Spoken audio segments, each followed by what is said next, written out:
ये कहानी शुरू होती है मध्य प्रदेश के एक शहर इंदौर से। इंदौर को भारत के सबसे साफ सुथरे शहरों में से एक माना जाता है। इस शहर को लोग मिनी मुंबई के नाम से भी जानते हैं। तो इसी इंदौर में ही एक जगह है मित्र बंधु नगर। इसी जगह पर 5 लोगों का एक परिवार रहता था। इसमें थे संजय रैना, इनकी पत्नी कविता रैना, इनके 2 बच्चे थे, एक बेटा ध्रुव रैना और एक बेटी यशस्वी रैना। संजय रैना की माँ भी साथ में ही रहती थी। ये 5 लोग मित्र बंधु नगर में रहते थे। साल चल रहा था 2015 का। संजय रैना एमिल फार्मास्यूटिकल्स कंपनी में एरिया सेल्स मैनेजर के तौर पर काम करते थे। माँ और पत्नी घर पर ही रहती थीं और दोनों बच्चे स्कूल में पढ़ाई करते थे। बेटी यशस्वी अभी छोटी थी, इसका हाल ही में एडमिशन कराया गया था। इसकी उम्र 6 साल थी। रोज सुबह 7 बजे ये स्कूल जाती और दोपहर 1:30 बजे के आसपास में घर वापस आ जाती थी। इसकी माँ यानी कि कविता रैना स्कूटी से बस स्टॉप पर जाती थी अपनी बेटी को स्कूल बस में से पिकअप करने के लिए। ये बस स्टॉप घर से ज्यादा दूर नहीं था, तो इसीलिए कविता बिना मोबाइल फोन के ही वहां पर चली जाती थी। 24 अगस्त 2015 इस दिन भी कविता रोजमर्रा की तरह दोपहर 1:10 पर घर से निकलती हैं अपनी बेटी को लेने के लिए। वैसे इन्होंने किसी बुटीक में अपने कपड़े सिलाने के लिए दिए थे। इसकी डिलीवरी 24 अगस्त को मिलने वाली थी, जो कि आज का दिन था। इन्होंने सोचा कि बेटी के आने से पहले कपड़े वाला काम निपटा लिया जाए तो ठीक रहेगा, तो इसीलिए ये बुटीक की तरफ अपनी स्कूटी को लेकर चली जाती हैं। इधर यशस्वी का स्कूल बस स्टॉप पर रुकता है। 6 साल की बेटी यशस्वी बस से उतरती है। इसके साथ साथ वहां पर आस पड़ोस के रहने वाले बच्चे भी उतरते हैं। उसी जगह पर कविता के पड़ोस में रहने वाली एक महिला जिनका नाम था जया, ये भी अपने बच्चे को पिकअप करने के लिए आई थी। इन्होंने देखा कि आज कविता वहां पर नहीं आई है, उनकी बेटी यहाँ पर अकेली खड़ी है। इन्होंने क्या किया कि यशस्वी को भी अपने साथ ले आई और उसे उसके घर पर छोड़ दिया। अब टाइम हो रहा था 1:45 का। कविता की सास जया को और बच्ची को देखती हैं। जया से ये पूछती हैं कि कविता कहाँ पर है। जया कहती है कि वो तो बस स्टॉप पर कहीं दिखी ही नहीं। बच्ची वहां पर अकेली खड़ी थी, उसको ऐसे नहीं छोड़ सकते थे, इसलिए मैं इसे यहाँ पर ले आई। अब कविता की सास कविता को लेकर थोड़ी परेशान होने लगती हैं कि वो कहाँ गई होगी। इतने में कविता के पति संजय रैना घर पर आ जाते हैं। वैसे संजय रैना का ये रूटीन था, ये हर रोज दोपहर में लंच के लिए आते थे। जब इनको पता चला कि कविता घर पर नहीं आई है, तो ये भी परेशान होने लगते हैं। अपनी पत्नी को फोन करते हैं, लेकिन कविता ने तो फोन को घर पर ही छोड़ दिया था। ये जानते थे कि जब कविता कहीं आसपास जाती है तो ये अपना फोन लेकर नहीं जाती है, इसलिए ये आस पड़ोस में पूछते हैं। कविता के दोस्तों को फोन करते हैं, थोड़ी थोड़ी दूर पर रिश्तेदार भी रहते थे, उनसे भी पूछते हैं, लेकिन कविता कहीं नहीं मिलती। धीरे धीरे 3-4 घंटे बीत जाते हैं। कविता अभी तक घर नहीं लौटी थी। घर वालों की चिंता और भी बढ़ने लग जाती है। शाम होते होते ये कनाड़िया पुलिस स्टेशन में जाते हैं और अपनी पत्नी कविता की मिसिंग रिपोर्ट लिखवाते हैं कि दोपहर में मेरी पत्नी स्कूटी से निकली थी, अभी तक घर नहीं लौटी। मैंने सभी जगह पर पता कर लिया, लेकिन वो कहीं पर नहीं है। पहले कभी ऐसा हुआ नहीं है। स्कूटी का ये नंबर है, अब कुछ कीजिए। चूंकि ये बात कुछ घंटे पहले की है, तो पुलिस इसे सीरियस नहीं लेती है। उन्हें लगा कि वो कहीं चली गई होगी, लौट आएगी, चिंता करने की कोई बात नहीं है, आप ज्यादा सोच रहे हैं।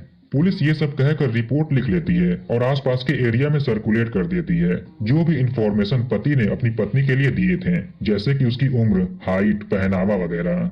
उसी रात को पुलिस का फोन संजय रैना को आता है। पुलिस कहती है कि आप जल्दी से MY हॉस्पिटल में आ जाइए। पति बदहवास होकर हॉस्पिटल में पहुंचते हैं। वहां के मुर्दा घर में जाते हैं। पुलिस बताती है कि हमें एक इलाके से ये बॉडी मिली है, आपको पहचान के लिए यहाँ पर बुलाया गया है। वो जली हुई बॉडी थी, लेकिन थोड़े मोड़े हिस्से ठीक से जले नहीं थे। उसके हाथ पर एक टैटू बना हुआ था। संजय रैना को याद आता है कि इनकी पत्नी कविता के हाथ पर भी एक टैटू बना हुआ है। पति वहीं पर रोने धोने लगते हैं। ये कहते हैं कि ये उनकी पत्नी है। अब बॉडी की पहचान हो गई। इनको कहा गया कि आप सुबह में बॉडी को ले जा सकते हैं, तब तक हम पेपर वर्क कंप्लीट कर लेते हैं। इसके बाद संजय रैना रोते बिलखते अपने घर चले जाते हैं। घर पर मातम छा चुका था। सभी लोग बहुत दुखी थे। कुछ रिश्तेदार भी घर पर आ चुके थे। अब सुबह होता है। सभी लोग हॉस्पिटल में जाते हैं। हॉस्पिटल में बॉडी के पास से जो भी चीजें मिली थी, उनको कविता के घर वालों को दिया जाता है। ये उन चीजों को देखते हैं और थोड़े हैरान होते हैं, क्योंकि वो चीजें कविता की नहीं थीं। अब पति दोबारा से बॉडी के हाथ पर बने उस टैटू को देखते हैं। टैटू को देखकर ये कहते हैं कि ये उनकी पत्नी नहीं है, क्योंकि कविता के राइट हैंड पर ओम और राम नाम का टैटू बना हुआ था। अब घर वालों की जान में थोड़ी जान आती है। ये थोड़े शांत होते हैं। इनके मन में अब उम्मीद की किरण नजर आने लगी कि कविता जहाँ भी होगी जिंदा होगी। 24 अगस्त को कविता गायब हुई थी और ये 25 तारीख चल रही थी। पति संजय रैना अब अपनी पत्नी की गुमशुदगी के पर्चे छपवाते हैं और उसे जगह जगह पर चिपकवा देते हैं, जैसे कि ऑटो में, टैक्सी में, बसेस में। इन्होंने ये भी कहा कि जो भी व्यक्ति कविता के बारे में खबर देगा उसको 25,000 रुपए का इनाम दिया जाएगा। इस तरह से लोगों को अब पता चलने लगा कि कविता नाम की एक महिला लापता है। अब 26 अगस्त की तारीख आ गई। कविता को गायब हुए 48 घंटे हो चुके थे। घर से कुछ ही किलोमीटर की दूरी पर एक इमली चौराहा है। वहीं एक छोटा सा पुल जैसा है, इसके नीचे से नाले बहते हैं। सुबह 11 बजे पुलिस को खबर मिली कि इस नाले में 2 बोरे तैर रहे हैं और इन बोरों में से गंदी बदबू आ रही है। लोगों की नजर इस बोरे पर गई क्योंकि ये बोरा किसी चीज से भरा हुआ लग रहा था और बोरे के मुंह को बांधा गया था। पुलिस तुरंत स्पॉट पर पहुंचती है, उन दोनों बोरों को बरामद करती है। इन दोनों बोरों में 3-3 इंसानी अंगों के टुकड़े मिलते हैं। टोटल 6 टुकड़े मिले हैं। दोनों हाथ, दोनों पैर, सर और धड़। शरीर को MY हॉस्पिटल में ले जाया गया। डॉक्टर्स की टीम टुकड़ों को अरेंज करती है। एक बार फिर से संजय रैना को हॉस्पिटल में बुलाया जाता है इस वाली बॉडी की पहचान करने के लिए। फिर से पति बदहवास होकर अपने परिजन के साथ हॉस्पिटल में पहुंचते हैं। इस बार संजय रैना राइट हैंड पर बने ओम और राम नाम के टैटू से, गर्दन के तिल से और चेहरे से अपनी पत्नी को पहचान लेते हैं। रिश्तेदारों ने भी कविता को पहचान लिया, ये सच में कविता ही थी। पुलिस को कविता के पास से किसी भी तरह की चीज नहीं मिली, जबकि कविता ने मंगलसूत्र, कान में बाली, चूड़ी, कंगन, अंगूठी सब कुछ पहन रखे थे। लगता है कि कातिल ने सब कुछ हड़प लिया होगा। जिस स्कूटी से कविता घर से निकली थी वो स्कूटी नहीं मिलती है। इंदौर जैसे शांत शहर में ऐसी चीजें कभी नहीं होती।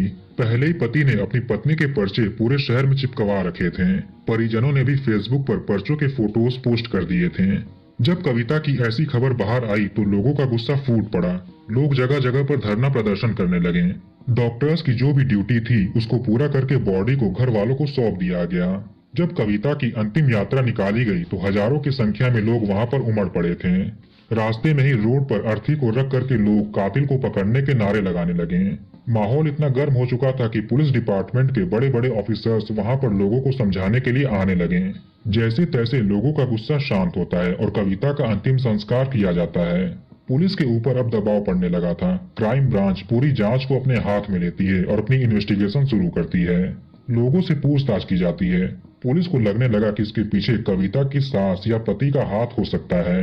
बिना गिरफ्तार किए अनऑफिशियल तरीके से पुलिस घर के लोगों को बुलाकर 24-24 घंटे पूछताछ करती है। इसमें संजय रैना और इनकी मां थी और इनसे सख्ती से पूछताछ की जाती है। चूंकि अब मीडिया के लिए ये ब्रेकिंग न्यूज बन चुकी थी तो ये खबर लीक होने लगी कि क्या कविता की हालत के पीछे उसके पति और सास जिम्मेदार हैं। जो भी लोग घर वालों का साथ दे रहे थे उनका माइंडसेट चेंज होने लगा कि यही लोग कातिल हैं। 24-24 घंटे पति और सास से पूछताछ चलती थी। इसी में एक दिन संजय रैना अपने दोनों बच्चों को लेकर के DIG ऑफिस चले जाते हैं।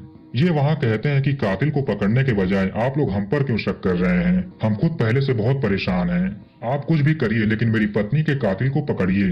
घर वालों से पूछताछ करने पर कोई सुराग या कोई सबूत नहीं मिला कि यही लोग कातिल हो सकते हैं। ये खबर भी मीडिया में आ गई। लोगों की हमदर्दी फिर से परिवार के ऊपर बढ़ने लगी। इस बार लोग पुलिस को बुरा भला कहने लगे कि इन लोगों ने अपने घर के एक मेंबर को खो दिया, ये खुद इतने परेशान हैं, ऊपर से आप इन्हें और परेशान कर रहे हैं। इनके खिलाफ तो कोई सबूत भी नहीं मिला। पुलिस को अब थोड़ा एहसास होता है कि ऐसे इन्वेस्टिगेशन करने का कोई फायदा नहीं है।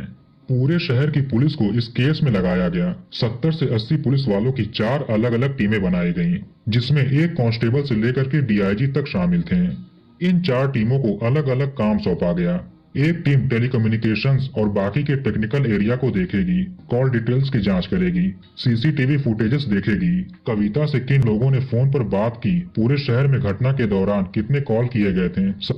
Today we're checking out Walaxy, LinkedIn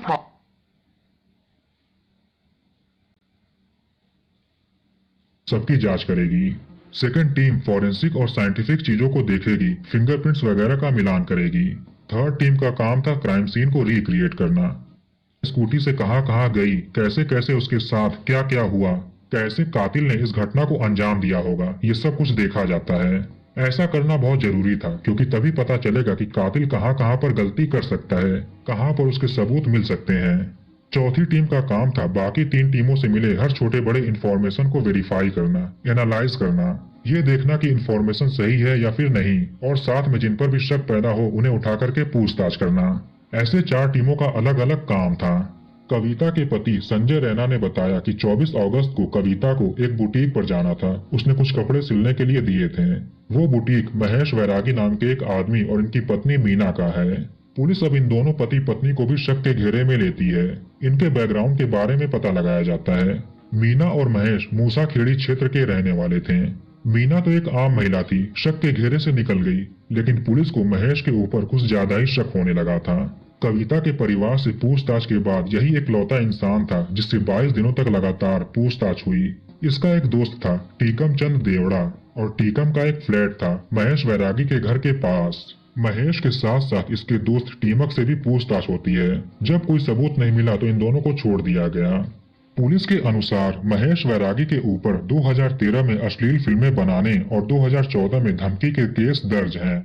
इनका पहले वीडियो लाइब्रेरी का काम था, फिर इन्होंने दुकान बंद कर दी और वहीं पास में ही एक और दुकान खोल ली। जब ये दुकान भी ठीक से नहीं चली तो इन्होंने अपनी पत्नी के साथ मिलकर वैभव नगर मेन रोड पर बुटीक खोला, जो कि ठीक ठाक से चलने लगा। इसके बाद महेश ने 20 अगस्त 2015 को वहीं एक और दुकान खोल ली, जो कि साड़ी की थी। इसे महेश संभालते थे और वो बुटीक इनकी पत्नी देखती थी। कविता इनके ही बुटीक पर आई थी। हैरान करने वाली बात तो ये है कि महेश ने 20 अगस्त को ये दुकान 11 महीने के कॉन्ट्रैक्ट पर ली थी, लेकिन 24 अगस्त को कविता के गायब होने और 26 अगस्त को कविता की बॉडी मिलने के बाद 1 सितंबर को ही महेश ने अपनी साड़ी की दुकान खाली कर दी।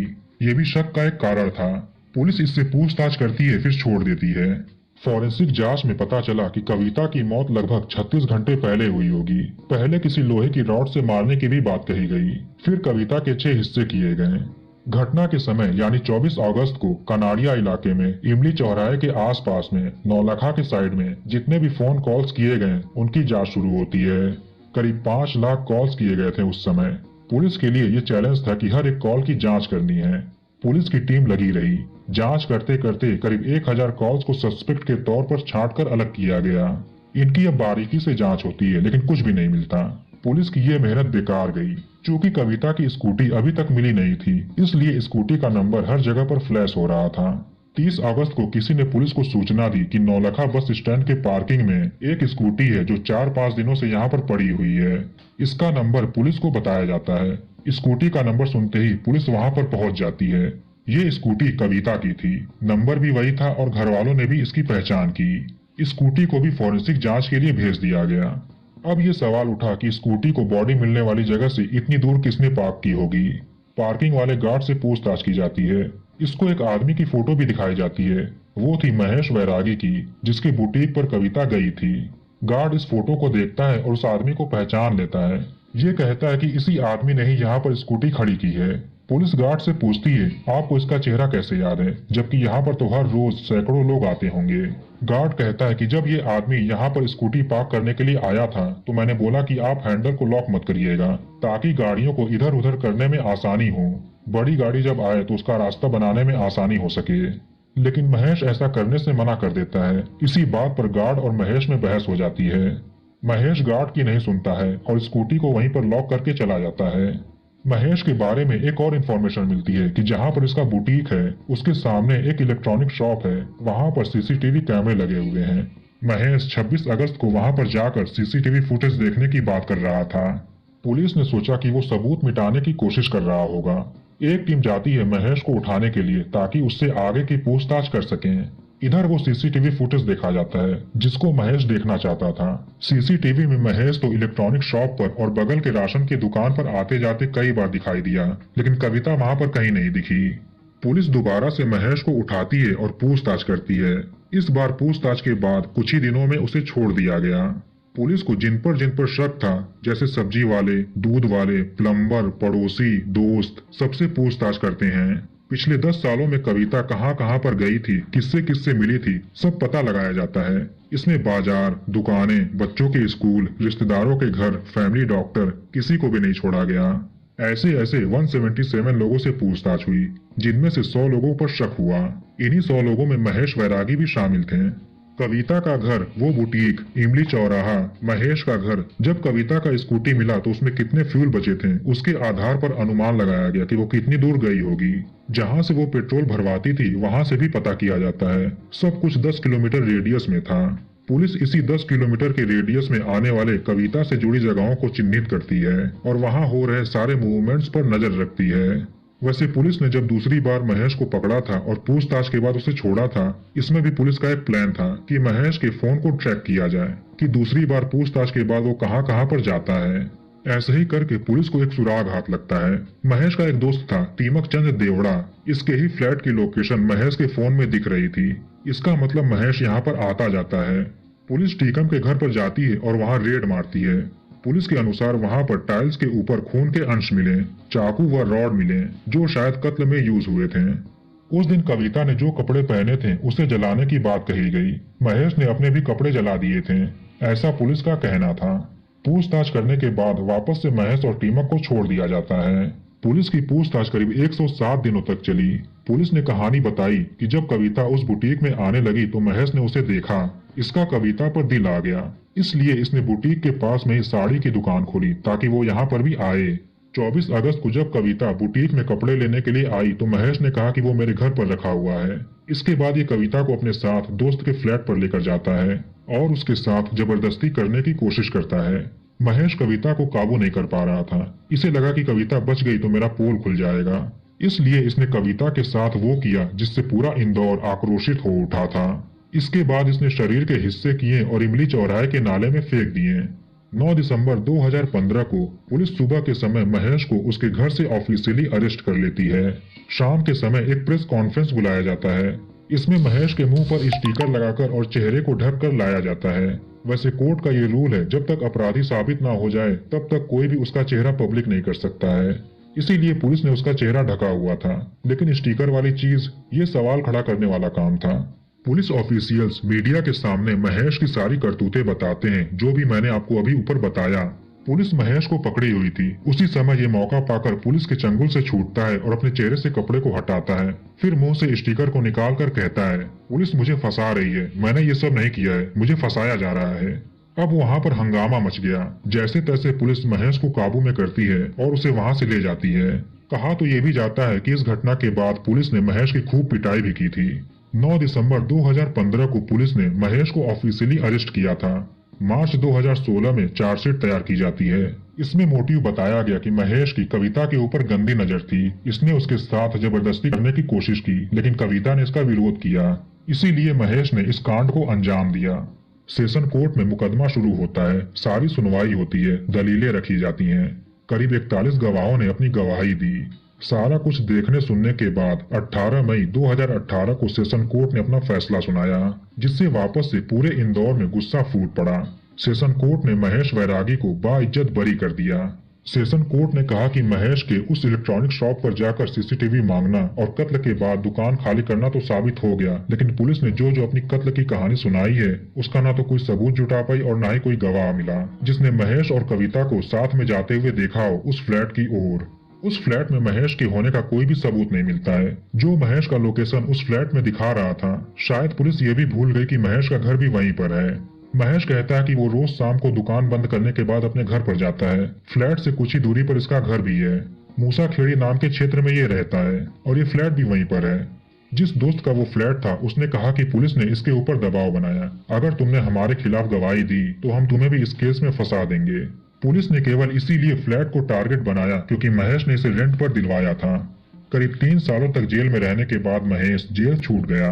इनके घर वालों को पूरा विश्वास था कि महेश ऐसा नहीं कर सकते हैं। उनका तो खुद एक परिवार है, पत्नी है, 2 बच्चे हैं, बुटीक भी अच्छा खासा चल रहा है। जेल में रहने के दौरान इनके परिवार ने भी बहुत कुछ सहन किया। महेश ने कहा कि जो भी कविता के साथ हुआ है उसके कातिल को पकड़ना चाहिए। मुझे कविता के परिवार से हमदर्दी है। वैसे कविता के परिवार ने भी बहुत कुछ झेला।